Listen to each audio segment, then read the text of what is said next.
오늘의 주요 뉴스입니다. 서울시가 단란주점에 대한 일제 점검을 벌인 결과 5곳 가운데 1곳꼴로 방역수칙을 어기고 있는 것으로 드러났습니다. 마스크 착용과 체온 측정 등 수칙을 지키지 않아 현장에서 집합금지 명령이 내려진 곳이 속출했습니다. 감염 사례가 속출하고 있는 노래 연습장과 단란주점, 헌팅포차 등 9개 시설이 고위험 시설로 분류되었습니다. 정부는 이들 시설이 출입자 명단 작성 등의 수칙을 위반할 경우 벌금과 함께 영업중지 명령을 내리기로 했습니다. 올여름은 예년보다 훨씬 무더워 최고 기온이 33도를 넘는 날이 20일에서 25일에 이를 것으로 예보됐습니다. 강수량은 평년과 비슷하거나 적겠지만 집중호우가 잦겠고 태풍은 평년 수준인 2~3개 정도가 영향을 줄 것으로 보입니다. 미국이 이달 경제활동 재개에 나섰지만 지난 9주 동안 4천만 명 가까이 일자리를 잃는 등 실업대란은 해소되지 않고 있습니다. 포드 자동차 공장을 찾은 트럼프 대통령은 제2의 코로나 사태가 와도 봉쇄 조치를 취하지 않겠다고 강조했습니다. 중국은 전국인민대표대회 업무보고에서 처음으로 올해 경제성장률 목표치를 제시하지 않았습니다. 리커창 총리는 코로나19 여파로 인한 세계 경제와 무역 환경의 불확실성으로 성장률을 예측하기 어렵다고 밝혔습니다.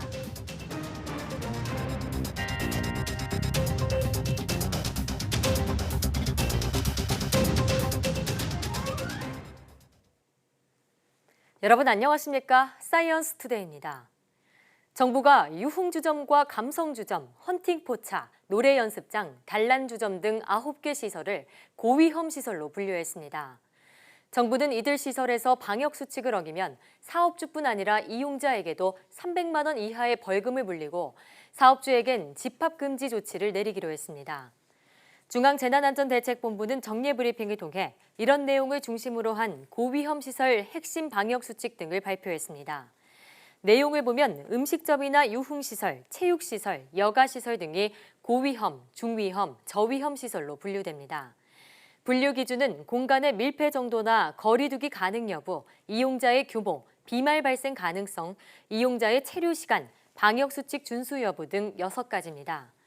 이 기준에 따라 정부는 헌팅포차와 감성주점, 유흥주점, 단란주점, 콜라텍, 실내 집단운동, 노래연습장, 실내 스탠딩 공연장과 대규모 콘서트장을 고위험 시설로 분류했습니다. 동시에 이들 시설의 사업주와 이용자가 지켜야 할 수칙을 제시하고 이를 어길 경우 사업주나 이용자 모두 300만 원 이하의 벌금을 물게 하거나 집합금지 조치를 내리기로 했습니다. 노래를 부르면서 술을 마실 수 있는 단란주점은 유흥시설과 달리 방역수칙만 잘 지키면 영업을 할 수 있습니다. 수칙을 위반할 때 영업금지 처분을 받게 되는데 점검 결과 주점 5개 중 1개꼴로 지침을 어기고 있었습니다. 김우준 기자가 직접 현장을 다녀왔습니다. 서울시 강남구에 위치한 단란주점. 공무원과 경찰로 구성된 합동 단속반이 줄지어 주점 안으로 들어갑니다. 점검하러 왔거든요. 그래서 한번 제가 좀 살펴볼게요. 점검표를 손에 든 채 8대 방역 지침 준수 여부를 꼼꼼히 검사합니다. 우리 손님들 출입할 때 체온계로 그 체온계가 혹시 대장이 있어요? 네, 제가 나와 있는 이곳 서울시 강남구에만 수십 곳의 단란주점이 있습니다. 현재 서울시 단란주점은 집합 제한 대상인데요. 옆에 보이는 유흥시설 준수사항을 지켜지지 않았을 때는 집합 금지 명령을 받게 됩니다. 단속을 시작한 지 20분이 채 안 돼 방역 수칙을 지키지 않은 첫 번째 단란주점이 나왔습니다. 손님은 물론 업주조차 마스크를 끼지 않고 있었습니다. 솔직히 이런 업소만 이렇게 할 게 아니라 식당 같은 데도 똑같은 상황 아니에요. 이러면은 시정이 이렇게 들어가면 이건 말이 안 되잖아요. 결국 현장에서 즉시 집합 금지 명령 처분을 받았습니다. 지금 관리가 되고 있어요. 왜 안 됩니까? 그래서 제가 지금 이 시간으로 네. 제가 지금 영장에 대해서 집합금지 명령을 내리겠습니다. 안 돼요. 저 우리 한 달 내내 장사를 못했다. 연이어 인근에 있는 또 다른 단란주점에도 집합 금지 명령이 내려졌습니다. 주점 안에는 체온계조차 없었는데 점검 결과 업주는 손님 명부를 작성하지 않고 있었습니다. 난 누가 와도 두렵지 않아요. 닫으라면 내가 닫아요. 나는 어차피 뭐 유거나 안 유나 똑같은데 테니스 때리. 밤 10시부터 새벽 2시까지 이뤄진 합동 점검 결과 문을 연 단란주점 5개 가운데 1개꼴로 방역수칙을 지키지 않고 있었습니다. 특히나 지금 용산에서 터진 데가 유흥시설에서 터졌고 그에 준하는 단란주점도 저희는 유사 유흥시설이라고 보고 저희도 그에 준한 방역지침 이행 여부를 점검하고 있습니다. 서울시는 집합금지 명령을 받은 단란주점이 영업을 계속할 경우 감염병 예방법 위반 혐의로 경찰에 고발하는 등 엄중히 대응할 방침입니다. YTN 김우준입니다. 감염병에 취약한 장소 가운데 한 곳이 바로 구치소나 교도소 등 교정시설입니다. 교정당국은 온라인 비대면 접견을 늘리는 등 교정정보 시스템을 새로 단장해 포스트 코로나 시대에 대비하기로 했습니다. 박서경 기자입니다. 최근 서울구치소에선 직원 1명이 코로나19 확진 판정을 받으면서 가족과 변호인 등 모든 접견이 한동안 중단됐습니다. 추가 확진자는 없었지만 좁은 곳에서 단체 생활을 하는 특성상 교정당국은 물론 검찰, 법원까지 긴장을 놓지 못했습니다. 포스트 코로나 시대, 법무부는 3단계에 걸쳐 교정 정보 시스템을 개편하고 비대면 업무 확산에 힘쓰기로 했습니다. 먼저 1단계에선 접견실마다 태블릿 PC를 설치하고 저장 용량을 늘려 제한적이던 온라인 비대면 접견을 대폭 늘리기로 했습니다. 근무하시는 직원들의 반응은 어때요? 일선에서? 거의 다 좋습니다. 그동안 저희가 이제 작업을 하면서 좀 이제 불편함을 느꼈던 부분들을 전부 다 이제 본부에서 다 이제 취합을 해가지고 진행을 하는. 수기로 진행했던 수용자 이송기관 배정을 자동화하고 사람을 통해 자료가 오갔던 의료 업무도 시스템으로 전송할 수 있게 할 예정입니다. 무인 민원 단말기와 교정 민원 안내 서비스 챗봇으로 더욱 편리해진 민원 서비스도 제공됩니다. 1단계가 마무리되면 2단계로 수용정보 빅데이터 시스템을 구축해 수용자 맞춤형 교육, 심리치료로 재범률 감소에 주력할 방침입니다. 이후 무선통신기술 스마트밴드로 수용자 위치와 동태를 파악해 사고나 비상상황 대응력을 높이는 3단계 사업이 추진됩니다.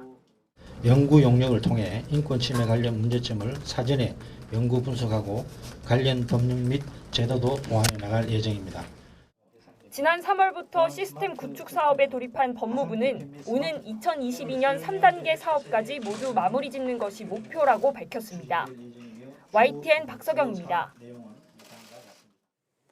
날씨가 더워지면서 학교에서 마스크를 계속 쓰기 어려워진 상황을 고려해 관련 지침이 새로 만들어집니다.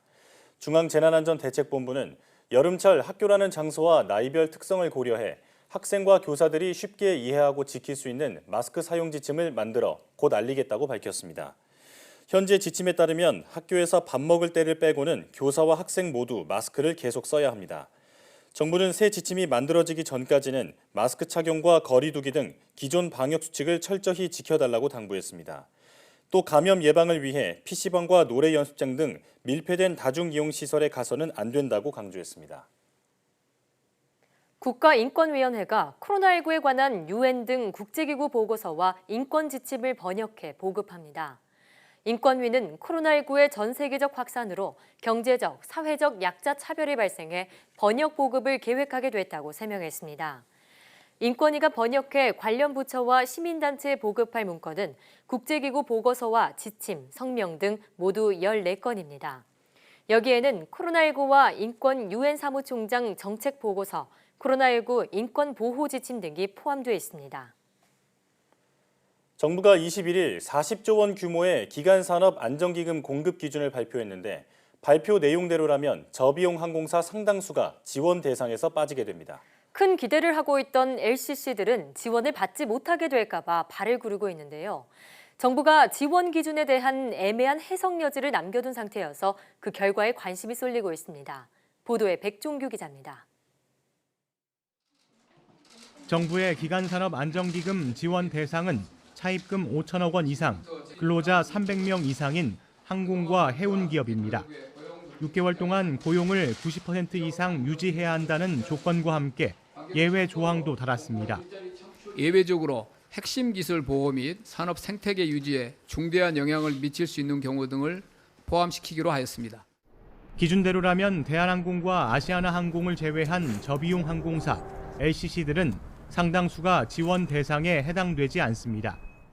LCC 가운데 1분기 빚, 즉 차입금이 기준 이상인 곳은 없고 항공기 등의 리스 부채까지 모두 합해야 제주항공과 에어부산이 차입금이 5천억 원이 넘습니다. 하지만 정부는 리스 부채 등을 포함할지와 차입금 기준 시점을 명확하게 밝히지 않았습니다. 이에 LCC들은 혼란을 겪고 있습니다.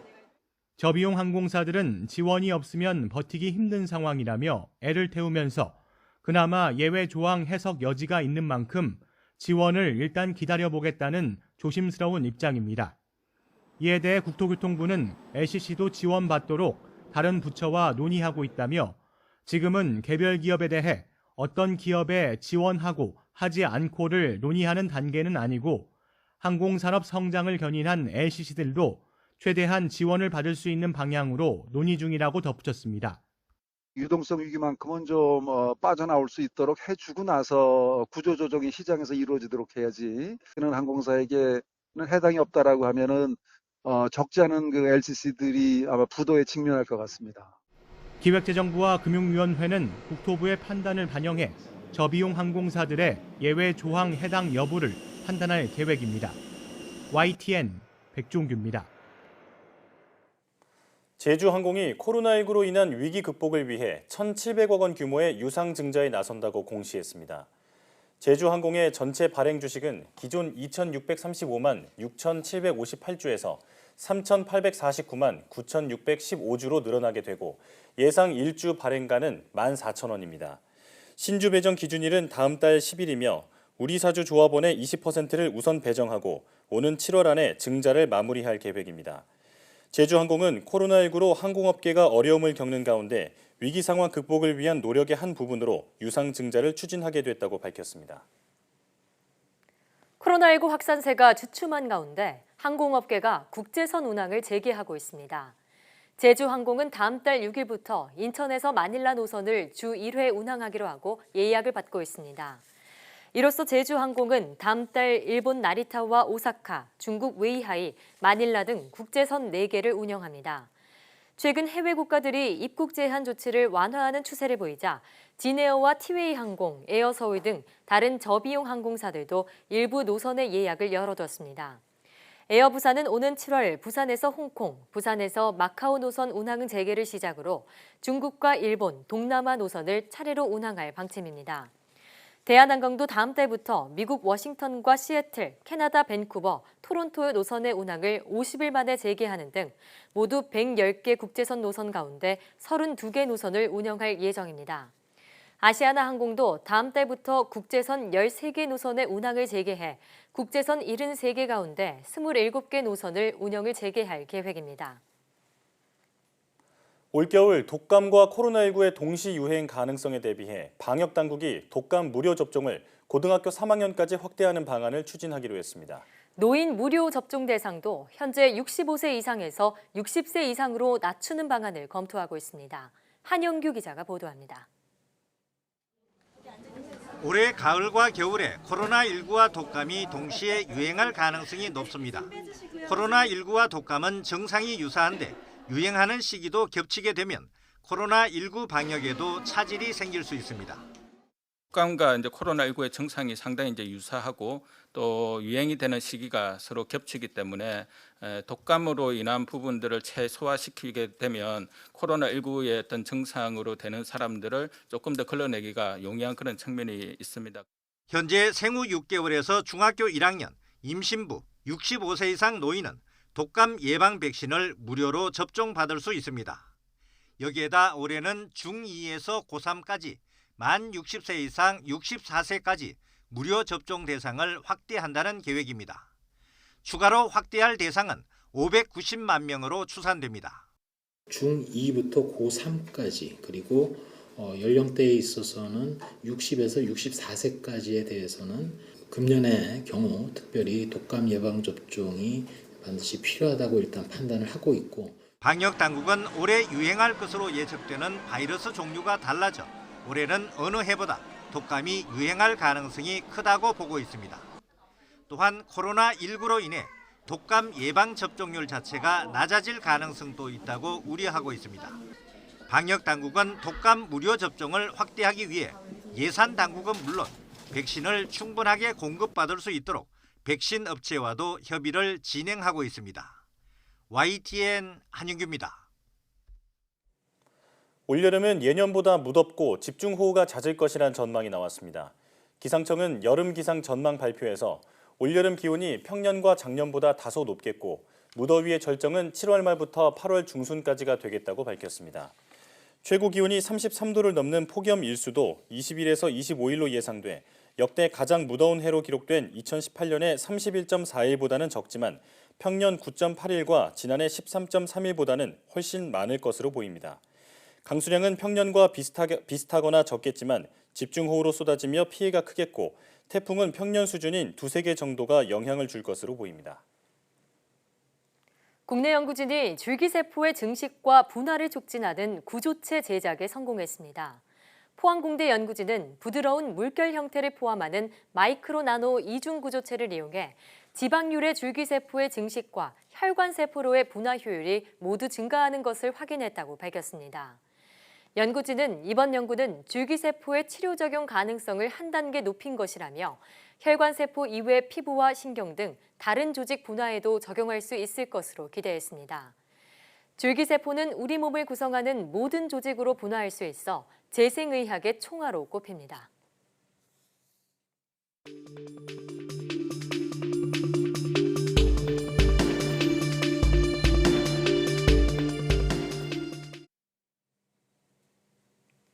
(1월 20일) 국내 첫 확진자 발생 이후 넉 달째 이어지고 있는 코로나19 사태.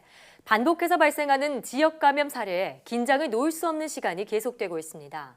게다가 이태원 클럽발 감염을 일으킨 바이러스는 기존 국내에서 유행하던 바이러스와 다른 계통이라는 분석도 나왔는데요. 전파가 더 빠르다는 얘기도 나오고 있는데요. 현재 방역 체계에 보완이 필요하지는 않을까요? 전문가와 이야기 나눠보겠습니다. 김정기 고려대학교 역학대학 교수 나오셨습니다. 교수님 어서 오십시오. 어서 오세요. 안녕하세요. 네. 자, 이태원 클럽발 감염이 계속 확산하고 있습니다. 방역 당국이 밝힌 바로는 이태원 클럽 관련 확진자가 200명을 넘어섰다고 얘기를 했거든요. 자, 하지만 대규모 확산으로는 이어지지 않고 있다라고 평가를 했습니다. 교수님 의견은 어떠신지요? 아무래도 이제 과거에 대구 신천지 관련해서는 이제 동일 집단에서 다수의 사람들이 모이면서 실제로 대규모 확산이 됐는데, 그리고 그 당시에는 우리 방역 당국 어떤 경험이 다소 부족한 면이 있었거든요. 예. 그리고 실제로 코로나19에 대해서 많은 것을 알지 못한 당시였고, 근데 지금 이태원 클럽발 이제 확산세는 많은 정보들이 코로나19에 대한 많은 정보가 우리가 가지고 있고, 그리고 경험도 쌓았거든요. 그러다 보니까 실제로는 과거 대구 경북 지역에서 크게 유행하던 것보다는 상대적으로 이제 적은 확진자를 보이고 있는데, 그래도 한 건의 집단 감염 사례로 인해서 200여 명이 확진이 된 거는 이제 굉장히 많이 그러니까 전파가 됐다, 이렇게 평가를 하는 게 맞을 것 같습니다. 그렇군요. 자, 그런데 이태원 클럽발 감염의 경우에는요, 이전에 중국 우한 혹은 대구 신천지 때 바이러스와는 다른 계통이다, 이런 얘기가 나오고 있습니다. 일단 이태원 클럽발 감염 바이러스, 어떤 바이러스인지부터 소개해 주시죠. 지금 이제 우리가 이제 클레이드라는 말을 쓰거든요. 그러니까 코로나19 바이러스의 유전자 연기서열을 분석을 해가지고 이제 분자 계통수라고 하는 거를 분석을 하게 됩니다. 그러면 그룹별로 이렇게 유전자 연기서열에 따라서 이렇게 모이게 되거든요. 그래서 크게는 SVG 이렇게 세 가지 클레이드로 나누는데, S와 V는 과거 이제 중국과 동아시아 지역에서 유행을 했던 바이러스 형태고요. G형 같은 경우에는 실제로 미국이나 유럽 등지에서 이제 전파를 시키는 그런 바이러스 타입으로 알려져 있습니다.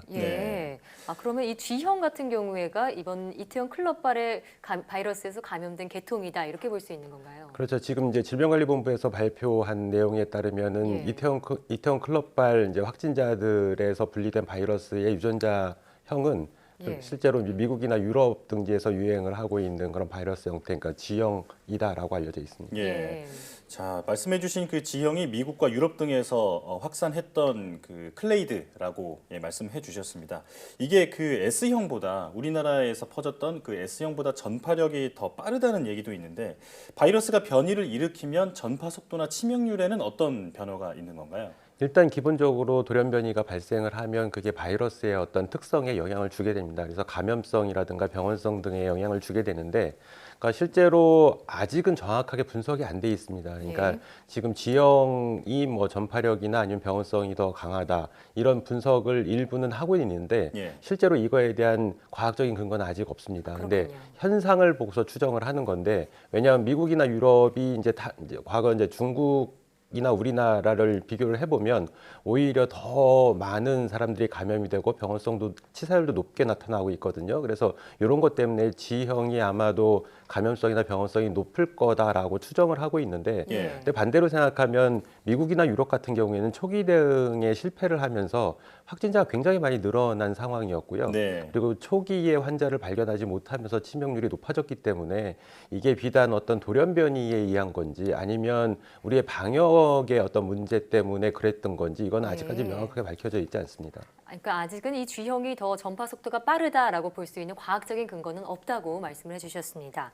자, G형의 경우 미국이나 유럽 등에서 나타난 계통이라고 하는데요. 그러면 이태원 클럽 감염이 우리나라가 아니라 국외로부터 시작된 감염일 수도 있다, 이렇게 볼 수도 있을까요? 뭐 우리나라에서 뭐 S형이나 G형이 추가적인 돌연변이를 해가지고 G형처럼 변했을 가능성도 있고요. 그리고 말씀하신 것처럼 해외에서 유입돼가지고 G형이 확산되는 가능성도 있습니다. 근데 무게를 두면 오히려 후자 쪽이 더 맞지 않을까. 그러니까 실제로 변이를 일으켜서 G형으로 변화했다라고 보기보다는 실제로 해외에서, 그러니까 미국이나 유럽 쪽에서 들어온 그런 감염원에 의해서 아마 전파가 됐을 가능성이 더 높지 않나 이렇게 보고 있습니다. 네, 국내 변이보다는 해외 유입 가능성이 높다 이렇게 말씀해 주셨습니다. 자, 바이러스가 확산을 하는 과정에서 유전자 변이가 일어나게 되는데 이 코로나19의 그 앞으로 유전자 변이 앞으로 더 일어날 가능성에 대해서는 어떻게 보고 계신가요? 그러니까 기본적으로 코로나 바이러스가 RNA를 유전 물질로 가지고 있기 때문에 그래서 교정 기작이 DNA 바이러스보다는 상대적으로 상당히 떨어집니다. 그리고 실제로 이런 문제 때문에 계속 RNA 바이러스는 이제 증식 과정에서 복제를 하는 과정에서 그 돌연변이가 누적이 되면서 진화를 하는 방향으로 가고 있거든요. 그래서 앞으로도 이런 돌연변이는 계속 지속적으로 발생을 할 거다. 그리고 많은 사람들이 감염이 됐기 때문에 그만큼 계속 증식이 일어나고 복제가 일어나기 때문에 점점 더 변이는 또 다양한 방향으로 변화를 할 거다 이렇게 예상을 하고 있습니다. 네, 일단 이 코로나19 RNA 바이러스의 특성상 변이할 가능성은 매우 높다 이런 말씀이신데요. 자, 그럼 G형 바이러스가 이렇게 새롭게 등장을 했는데 그럼 기존에 우리나라에서 하고 있던 그런 대응 방식이 좀 달라져야 할 필요성도 있을까요? 글쎄 아직 이것도 이제 과학적으로 분석은 좀 해봐야 되는데 최근에 무증상 감염자가 과거보다는 더 많이 드러나고 있거든요, 겉으로. 그러니까 실제로 어떤 일부 연구진에 따르면은 뭐 유럽 등 일부 국가에서 실제로 국민을 대상으로 해가지고 무증상 감염이 있었는지 항체 검사를 해봤더니 실제로 확진자보다는 한 10배 가량 정도 많더라, 감염됐던 사람이 이렇게 분석을 하고 있거든요. 그러니까 반대로 얘기하면 우리나라도 뭐 10배 정도까지는 아니더라도 하여튼 유사한 정도까지는 이런 상황이 발생을 했을 거라고 보고 있습니다. 그러니까 우리가 모르는 사이에 감염이 돼서 상체를 가지고 있는 사람들, 그 얘기는 무증상 감염이라고 보는 거거든요. 근데 어쨌든 최근에 좀 무증상 감염 사례가 드러나고 있다라는 얘기는 오히려 말씀하신 것처럼 G형이 그런 무증상 감염을 유발할 수도 있다 이렇게 보고 있습니다. 처음에 이제 G형이 병원성이 더 세진 거 아니냐 이렇게 말씀을 하셨는데 반대로 얘기하면 오히려 병원성이 좀 낮아진 거 아닐까 이런 생각도 하고 있거든요. 그래서 이런 부분들은 추가적인 어떤 과학적 검증이 좀 필요한 상황입니다. 네. 자, 그리고 정부가 유흥주점과 감성주점, 헌팅포차, 그리고 노래연습장, 단람주점 등 9개 시설을 고위험 시설로 분류를 했습니다. 그동안 감염 경로가 되어온 유흥시설을 이렇게 분류를 한 건데요. 방역 수칙을 어기면 사업주뿐 아니라 이용자까지 처벌하겠다 이렇게 얘기를 했는데 이런 조치의 실효성에 대해서는 어떻게 보고 계신가요? 글쎄요, 이런 조치를 안 하는 것보다는 실효성이 일정 부분 있다 이렇게 보고 있습니다. 근데 완벽하게 이러한 어떤 지침만 가지고는 철저하게 통제는 할 수 없지 않을까. 근데 어쨌든 안 하는 것보다는 상대적으로 실효성 부분이 더 높지 않을까 이렇게 생각을 하고 있습니다. 자, 이제 날이 더워지면서 에어컨이나 선풍기 사용이 늘어날 텐데요. 아무래도 에어컨을 사용하면 코로나19 확산이 더딜 것이다. 이런 우려가 존재하고 있습니다. 자, 지금 정부가 적절한 대응책을 찾겠다고 하는데 과연 어떤 방법이 좋을까요? 기본적으로 지금 말씀하신 에어컨 사용과 코로나19의 전파 부분은 중국에서 나온 논문 때문에 불거진 거거든요. 근데 물론 이 에어컨 공기 바람이 실제로 비말을 보다 더 멀리 가게 할 수는 있습니다. 근데 날씨가 더워지고 있는데 에어컨을 사용 안 할 수도 없는 거고요. 실제로 지금 말씀하신 고위험 시설이라든가 아니면 중등도의 위험 시설 같은 데에서 그러니까 일반적으로 우리가 다수의 사람들이 모인 데서 마스크를 항상 쓰고 있거든요, 요즘에. 근데 이 날씨가 더워지고 에어컨을 사용을 안 하게 되면 그럼 굉장히 이제 피로감이나 더위를 느끼게 됩니다. 그러면 오히려 마스크를 벗을 수 있는 상황이 발생을 할 수가 있기 때문에 어차피 불가피하게 에어컨을 사용을 해야 되는데 이럴 때 뭐 방법 중에 하나는 이제 에어컨을 직접적으로 사람 있는 쪽으로 바람을 쏘이는 것보다는 그러니까 사람이 없는 방향으로 바람 방향을 한다든가 아니면 그 풍량도 강하게 하는 것보다는 낮게 하면서 온도를 오히려 낮게 세팅을 하는 게 그렇게 한다고 그러면 에어컨을 사용하면서 보다 이제 감염 위험도를 좀 낮출 수 있지 않을까 이런 생각을 가지고 있습니다. 네, 이 비만이 덜 날리게끔 조치를 해야 한다라는 말씀이시군요. 자, 이제 주말입니다. 우리 모두가 개인 방역 수칙을 조금 더 철저히 지켜서 확산을 막는 데 일조를 해야겠습니다. 지금까지 김정기 고려대학교 역학대학 교수와 이야기 나눠봤습니다. 오늘 말씀 잘 들었습니다. 고맙습니다. 감사합니다.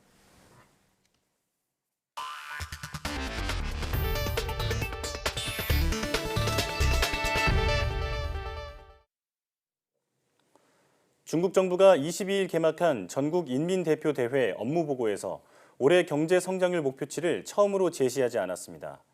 리커창 국무원 총리는 코로나19의 여파로 인한 세계 경제와 무역 환경의 불확실성으로 성장률을 예측하기 어려워져 목표 수치를 내놓지 않게 됐다고 말했습니다.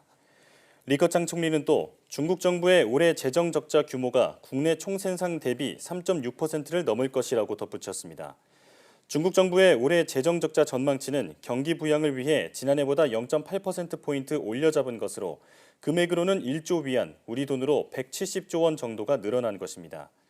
경기 부양과 관련해 리커창 총리는 기업들의 세금과 비용 감면은 물론 사회 간접 자본과 디지털 경제의 확충에 나서고 관광과 식음료 등의 분야에서 소비 활성화도 적극 추진할 것이라고 말했습니다.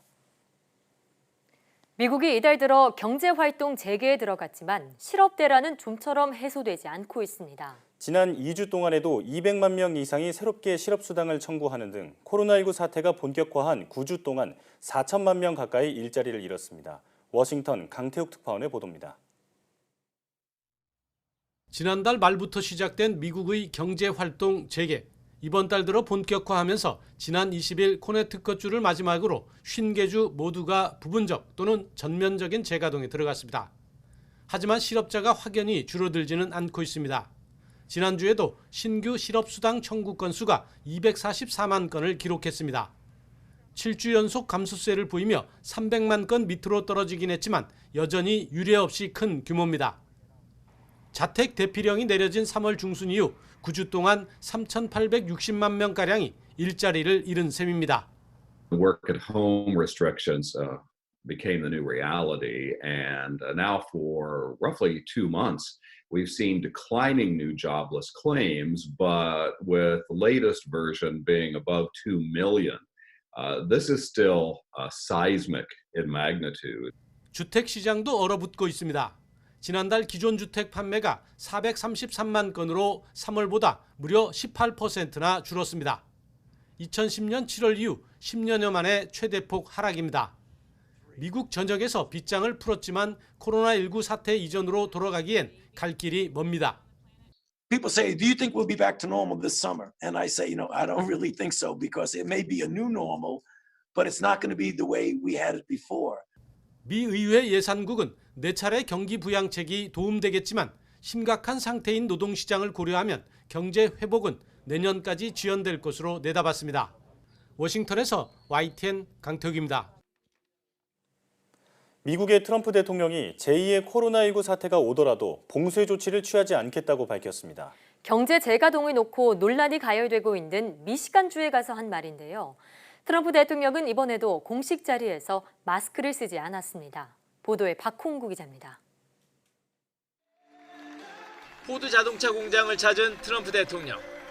기자들이 왜 마스크를 쓰지 않냐고 묻자 다른 자리에선 썼지만 언론 앞에서는 마스크 쓴 모습을 보여주고 싶지 않다고 말합니다. 그러면서 취재진에게 마스크를 건넵니다. I wore one in this back area, but I didn't want to give the press the pleasure of seeing it. And here's another one. Why would you not be wearing it? Because in this area, why would you not be wearing it here, sir? Not necessary here. 앞서 포드 자동차 측은 트럼프 대통령에게 공장 내에서 마스크를 착용해 줄 것을 요청했고 미시간 주 정부도 서한을 보내 마스크 착용은 법적 의무라는 점을 강조했습니다. 하지만 트럼프 대통령은 흑인 지도자 면담과 공장 연설 등 방문 일정 동안 마스크를 착용하지 않았다고 미 언론은 보도했습니다. 대신 제2의 코로나19 사태가 오더라도 봉쇄 조치를 취하진 않겠다고 말했습니다. We're not going to close the country. We're going to put out the fires. There could be, whether it's an ember or a flame, we're going to put it out. 공중보건 전문가들이 이른 봉쇄 완화 조치는 제2의 바이러스 사태를 불러올 수 있다고 경고하고 트럼프 대통령도 그 가능성을 인정하고 있지만 이번처럼 초유의 봉쇄 조치는 취하지 않겠다는 의지를 드러낸 것입니다. 포드 자동차가 있는 미시간주는 경제 재가동 범위를 놓고 트럼프 지지 주민들의 시위가 잇따르는 등 논란이 가열되고 있는 지역입니다. 트럼프 대통령이 오는 11월 대통령 선거를 앞두고 본격적으로 표심 잡기 행보에 나섰다는 해석이 나오고 있습니다. YTN 박홍구입니다. 코로나19와의 관련성이 의심되는 어린이 염증 질환이 급속하게 확산하고 있습니다. 앤드루 쿠오모 뉴욕 주지사는 현지 시간 21일 어린이 염증성 질환이 확인된 국가가 일주일 만에 7개국에서 13개국으로 늘었다고 밝혔습니다. 미국 내에서 해당 질병이 발생한 지역은 지난주까지 17곳이었지만 일주일도 되지 않아 25곳으로 늘었습니다. 소아 다기관 염증 증후군으로 불리는 이 질병은 영국과 이탈리아 등 유럽에서 처음 보고됐습니다. 이 염증을 앓는 어린이 환자들은 고열과 피부 발진, 복부 통증 등의 증상을 보이고 심한 경우 관상동맥 염증으로 사망할 수 있습니다. 마크 저커버그 페이스북 최고 경영자가 앞으로 5년에서 10년 내 전 직원의 50%가 원격 근무를 하게 될 것이라고 말했다고 미국 월스트리트 저널과 CNBC가 보도했습니다. 저커버그 CEO는 직원들과의 화상 스트리밍에서 향후 10년 내에 걸쳐 코로나19로 촉발된 분산형 업무 방식, 즉 재택근무를 중심으로 회사 운영 방식을 재조정하겠다고 밝혔습니다. 저커버그 CEO는 초기에는 고위 엔지니어들에게만 원격 근무가 적용되고 시간이 흐른 뒤에는 다른 직원들로도 확대할 예정이라고 말했습니다. 기존 직원 중 업무 성과 평가가 높은 사람만 재택근무를 신청할 수 있으며 신입사원의 경우 미국부터 원격 근무를 시행해 팀장 승인을 거치도록 할 계획입니다. 세계 각국이 경제활동 재개에 나서면서 점차 활기를 띠고 있지만 새롭게 마주하게 된 세상은 예전의 모습과는 다릅니다. 이른바 뉴 노멀, 즉 새로운 표준으로 자리 잡을 수 있는 여러 가지 변화들을 모아봤습니다. 박상남 기자입니다. 최근 2달여 만에 다시 문을 연 로마의 한 음식점. 자리에 앉은 손님에게 가져온 메뉴판은 뜻밖에도 QR코드입니다. 손님이 휴대폰으로 스캔을 하니 비로소 익숙했던 메뉴가 나타납니다. 코로나19 사태 이후 나타난 변화인데 앞으로 이런 메뉴판이 새로운 표준이 될지도 모르겠습니다. Normalmente accolgono in maniera positiva questa procedura per avere il menù, sono contenti, rimangono un po' sorpresi, inizialmente temono di non riuscire ad averlo, ma poi in effetti è molto semplice, per cui sono contenti, direi proprio di sì. 손님들 입장에서는 이렇게라도 외식을 즐길 수 있다는 게 반가울 뿐입니다. 이달 말 개장을 앞두고 있는 한 리조트 해변에서도 사회적 거리두기 사전 작업이 한창입니다. 파라솔 간의 간격 5m를 지키기 위해 일일이 거리를 재가며 작업을 하고 있습니다. 지난해 400개였던 파라솔이 250개로 줄었습니다. Stiamo facendo praticamente una scheda di ombrelloni perché abbiamo dovuto metterne uno sì, uno no e quindi ecco queste sono le cose fondamentali. Il ristorante idem, sono tutte cose che insomma si sanno, abbiamo dovuto togliere un tavolo ogni 2 che c'erano prima, quindi anche lì si è dimezzato tutto. 코로나19가 불러온 새로운 풍속도는 이곳만이 아닙니다. 네덜란드의 한 식당에선 작은 유리집에 들어가 있는 손님들에게 음식이 서빙됩니다. 태국 방콕에서는 발로 버튼을 누르는 엘리베이터가 등장했습니다. 문을 여닫는 것도 원하는 층을 선택하는 것도 손 대신 발로 합니다. 전염병에 취약한 손의 사용을 최소화하려는 아이디어입니다. 혹독한 코로나19를 겪으며 등장한 갖가지 변화들이 앞으로 어떻게 새로운 표준으로 자리 잡게 될지 관심을 끌고 있습니다. YTN 박상남입니다.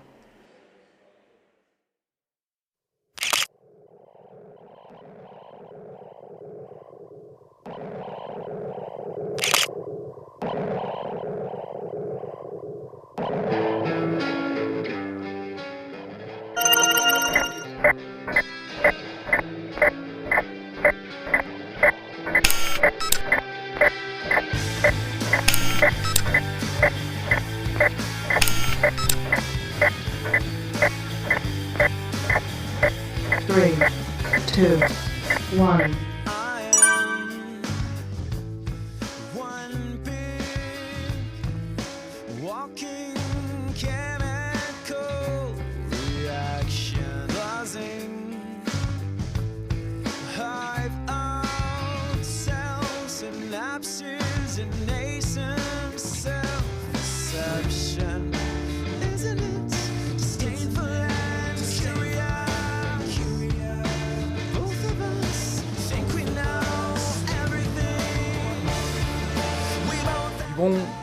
세대가 밀집한 집단시설, 또 감염 시 큰 파급 효과를 낼 수밖에 없는 또 그런 우려가 있는 시설, 선제적으로 검사를 실시할 예정입니다. 그동안 우리 지역사회에 코로나19의 조용한 전파가 계속 있어 왔으며 앞으로도 마찬가지일 가능성이 높다는 현실을 다시금 확인하고 있습니다. 밀집된 환경, 밀폐된 공간, 더군다나 비말이 많이 배출되는 상황이라면 어디든 언제든 누구라도 감염될 수 있다는 것을 잊지 마시고 우리 모두 방심하지 않도록 노력해야 하겠습니다.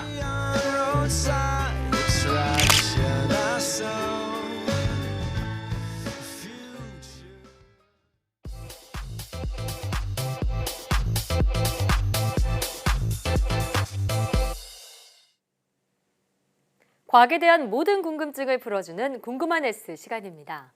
인류는 수천만 년 동안 진화를 거치며 현재의 모습이 됐는데요. 그렇다면 인류는 지금 모습에서 더 이상 진화하지 않는 것일까요? 인류 진화의 신비를 지금 화면으로 만나보시죠. 안녕하세요. 과학의 모든 궁금증을 해결하는 궁금한 S의 이효종입니다. 궁금한 S와 함께할 오늘의 이야기 만나볼게요.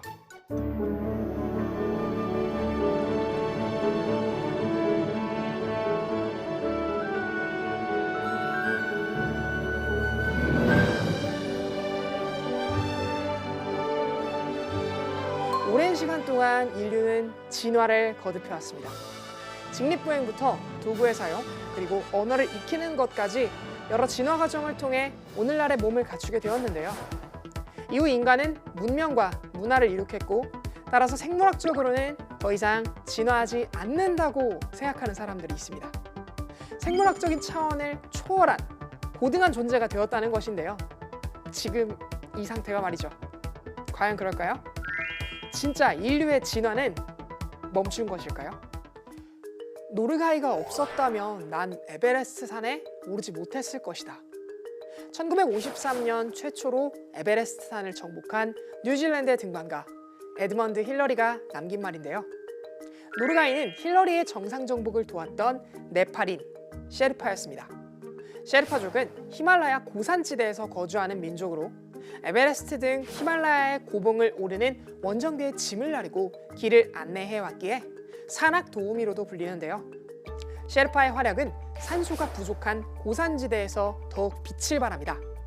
높은 곳으로 올라갈수록 공기 중 산소량이 줄어들기 때문이죠. 산소가 줄어들면 두통이나 빈혈, 그리고 호흡곤란이나 구토 증상이 나타날 수 있습니다. 이는 한 번쯤 들어본 적이 있는 고산병인데요. 일반적으로 고산병 증상은 해발 3,000m 이상 고지대에서 나타납니다. 심각할 경우엔 폐에 물이 차오르는 폐부종이나 혹은 뇌부종 등으로 사망에 이를 수도 있어요. 그런데 산소가 부족한 고산지대에서 힘들어하는 일반인과는 달리 셰르파는 산소 호흡기 없이도 이리저리 산을 뛰어다닙니다.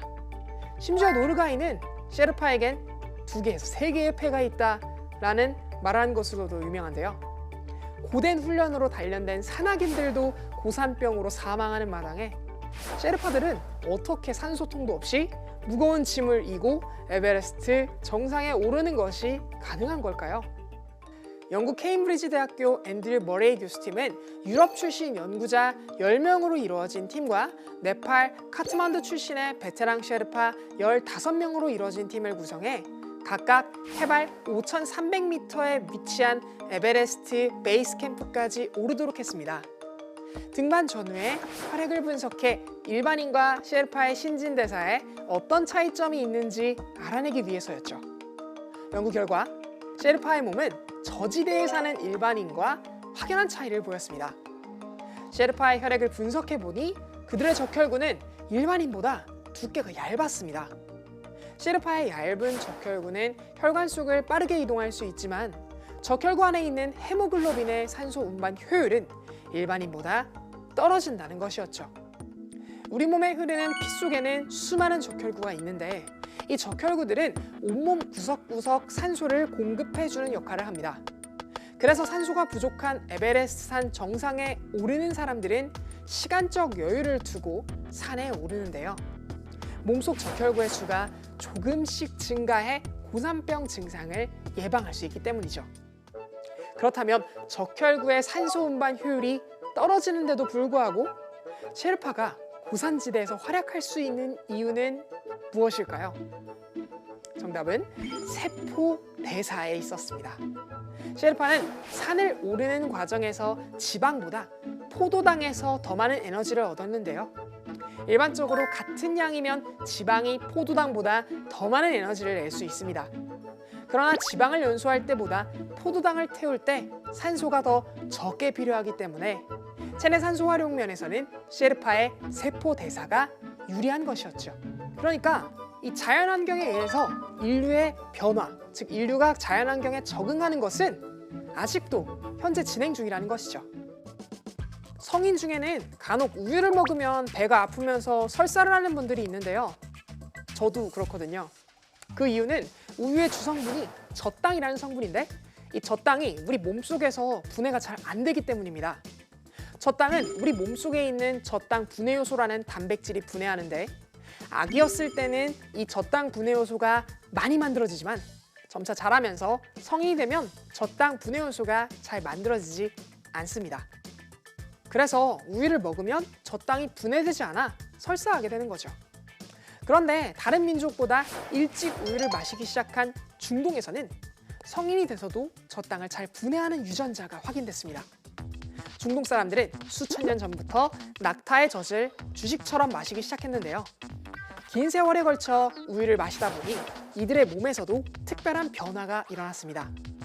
몸에 별탈이 나지 않도록 젖당 분해 요소가 성인이 돼서도 잘 작동하게 된 것이죠. 또 아프리카는 말라리아가 득실되는 지역 중 하나인데요. 그런데 신기하게도 아프리카 일부 지역의 사람들은 말라리아에 잘 걸리지 않는다고 합니다. 비밀은 바로 적혈구의 모양에 있었습니다.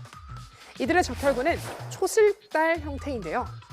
말라리아 원충은 인간 세포 중에서 적혈구에 증식하며 병을 일으킵니다. 적혈구가 말라리아의 원충의 집 역할을 하는 것이죠. 그런데 초승달 모양이면 말라리아의 원충이 이 안으로 잘 들어가지 못해 증식하지 못하게 된다고 합니다. 이는 말라리아가 창궐한 상황에서도 그 환경에서 적응할 수 있었던 사람들이 남고 그렇게 진화했다는 것을 보여주는 것이 아닐까요? 오늘 궁금한 S에서는 환경에 맞게 변화한 인류의 다양한 적응 사례에 대해서 알아봤는데요. 인류가 끊임없이 환경에 적응해 왔다는 것을 알 수 있었습니다. 이렇게 적응과 그에 맞는 변화를 거듭해 다음 세대에게 전달할 수 있다면 인류가 지금의 모습과는 좀 다른 모습으로 변하지 않을까 기대해 볼 수도 있겠네요. 그럼 궁금한 S는 여기서 인사드릴게요. 과학에 대한 궁금증이 있다면 언제든 유튜브에 사이언스 투데이를 검색해 주세요. 이상 궁금한 S였습니다.